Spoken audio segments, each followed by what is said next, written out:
Hydrogen से चलने वाली गाड़ियां धुआं नहीं बल्कि पानी छोड़ती हैं। इसका मतलब यह है कि ये 100% इन्वायरमेंट फ्रेंडली हैं। लेकिन ये इस पे डिपेंड करता है कि हाइड्रोजन आता कहां से है। हाल ही में इंडिया ने 1200 हॉर्स पावर के ट्रेन कोच का सक्सेसफुल टेस्ट किया है और लगभग 3 साल पहले अपने नितिन गडकरी जी भी टोयोटा की हाइड्रोजन से चलने वाली कार में घूमते नजर आए थे। आइए समझते हैं इन्वायरमेंट फ्रेंडली हाइड्रोजन कहां से मिल सकता है। नमस्कार दोस्तों, वैसे तो हाइड्रोजन सबसे ज्यादा मिलने वाला केमिकल एलिमेंट है और सबसे ज्यादा हल्का भी है। इसका कोई कलर नहीं होता, इससे कोई स्मेल नहीं आती, लेकिन ये हाईली फ्लेमेबल गैस होती है। ये किसी न किसी कंपाउंड के फॉर्म में मिलता है, जैसे पानी और हाइड्रोकार्बन्स। पर हजारों साल से अर्थ क्रस्ट की चट्टानों ने बहुत अधिक मात्रा में नेचुरल हाइड्रोजन बनाया है जो अर्थ क्रस्ट के अंदर जमा हो सकता है। ये हाइड्रोजन की ग्लोबल इकोनॉमी को 100 साल तक चला सकता है और ये एक रिन्यूएबल सोर्स भी हो सकता है। 1987 में माली के एक गांव बारा के बुआ में जब कुछ वर्कर्स एक कुएं के पास सिगरेट जलाते हैं तो कुएं में आग लग जाती है। वहां एक लोकल व्यापारी को इसमें पोटेंशियल बिजनेस दिखता है और वो इस गैस को यूज करने के लिए एक लोकल पेट्रोलियम कंपनी को इन्वॉल्व करता है। तब से अब तक ये कुआं लोकल इलेक्ट्रिसिटी जनरेशन के लिए हाइड्रोजन दे रहा है और ये वर्ल्ड का पहला और इकलौता नेचुरल हाइड्रोजन का कुआं है।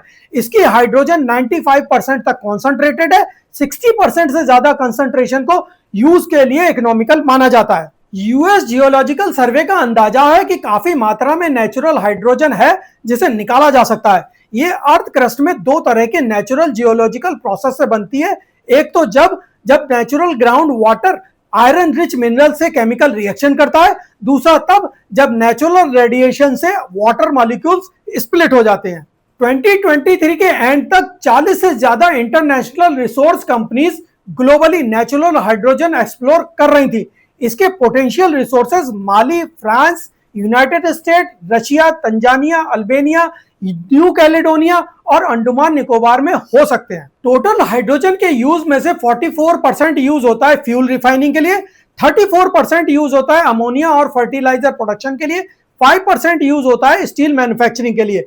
अभी ज्यादातर हाइड्रोजन के प्रोडक्शन में फॉसिल फ्यूल का इस्तेमाल होता है जो ग्लोबल कार्बन डाइऑक्साइड एमिशन में 2.5% का कंट्रीब्यूशन करता है। कोशिश हो रही है कि रिन्यूएबल इलेक्ट्रिसिटी से प्रोडक्शन किया जाए क्योंकि कार्बन कैप्चर और स्टोरेज अभी भी बहुत महंगा है। नेचुरल हाइड्रोजन हैवी इंडस्ट्री जैसे steel, cement, chemical, fuel refining, fertiliser को कार्बन न्यूट्रल बनाने में गेम चेंजर साबित हो सकती है। लॉन्ग डिस्टेंस ट्रांसपोर्टेशन जैसे ट्रक, बसेस, ट्रेन, शिप्स और एविएशन में भी रेवोल्यूशन ला सकती है। लेकिन अभी इस इंडस्ट्री को कुछ चैलेंजेसों के सॉल्यूशन निकालने बाकी हैं।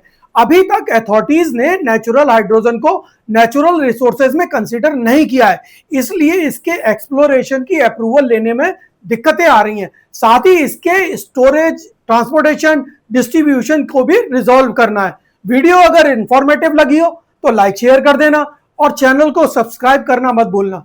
Thanks for giving your valuable time.